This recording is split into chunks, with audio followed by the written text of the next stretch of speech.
The thing that makes Scorpion unique as compared to other procedurals, if you will, is the fact that it's family-oriented. It's based in reality. We have a whole comedic aspect to the show. So even though it's a 1-hour drama where we solve problems each week, the dynamic and chemistry of the characters, I think, and the fact that that lends to comedic situations is what sets apart Scorpion. Another thing that I think that sets Scorpion apart is there's really nothing we can't do. We're not solving the same kind of cases.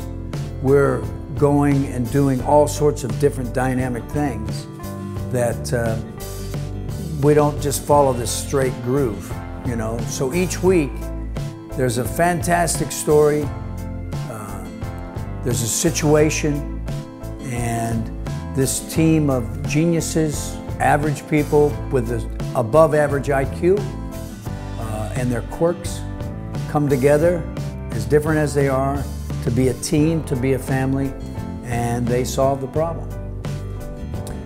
Scorpion is based on a real individual, and his name is Walter O'Brien, and he does have and tries to attract other genius individuals as well and utilize their talents.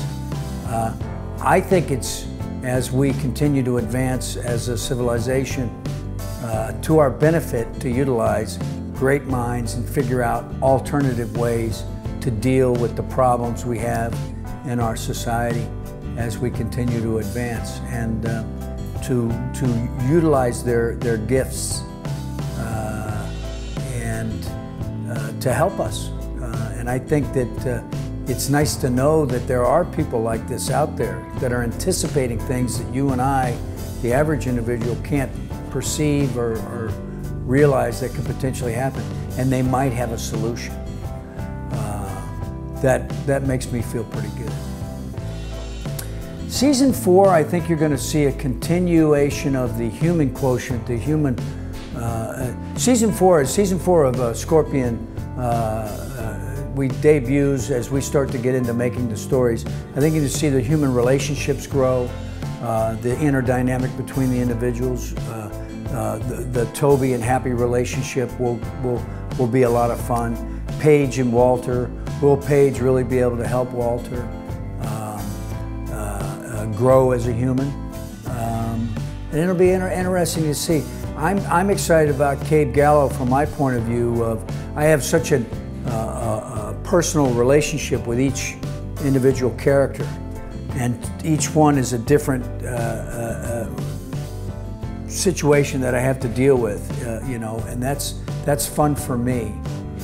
It's like having 5 kids. And then there's, of course, Paige's son, Ralph, who at the end of last season, it was fun for Cabe to really work with him and try to let him reach his full potential. And I got a girlfriend. So that's kind of fun for me, and I can't wait to see what they do with that. But it's been very satisfying being playing Cabe Gallo. He has such virtue and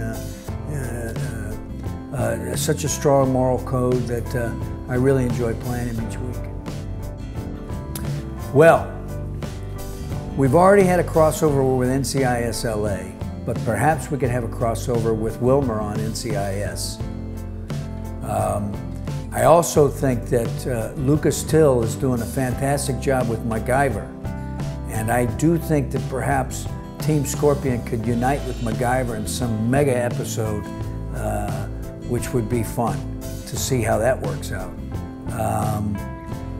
And then there's, what other show could we do? Geez, we could do MacGyver, we could do NCIS, we could do NCIS LA, we could do NCIS. There's a lot of different shows. Perhaps Bull, Michael Weatherly, could help us out and represent us.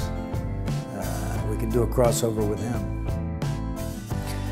Which character in a TV show or a movie would I like to play? I don't know how to answer that question. I do know what I enjoy doing is I like doing Cave Gallo, and on my hiatus I like doing the complete opposite. For instance, I just did a film that will be debuting here at the Film Festival Sitges 2017, where I play the complete opposite of Cave Gallo. It's the most dangerous, evil person I've ever played in my life, and it's a true story. So I like to do the balance in between. I don't really covet anybody else's role. You know, I think we all get what we're supposed to get, and you know, I'm pretty content.